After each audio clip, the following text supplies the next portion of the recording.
కూడా జరుగుతుంది. And Janasena already ఇక్కడ ఉంది. ఆఫ్టర్ ఆంధ్రప్రదేశ్ ఫలితాల తర్వాత ఇంకా బలంగా ముందుకెళ్తుందని అందరూ ఇక్కడ ఎక్స్పెక్ట్ చేస్తున్నారు. అలాగే జరుగుతుంది.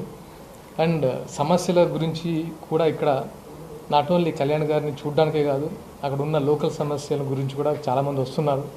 ముఖ్యంగా సిరిసిల్ల ఇష్యూ గురించి కొంతమంది వచ్చి, చేనేత కార్మికులు వచ్చి వాళ్ళ ప్రాబ్లమ్స్ కూడా తెలియజేస్తున్నారు.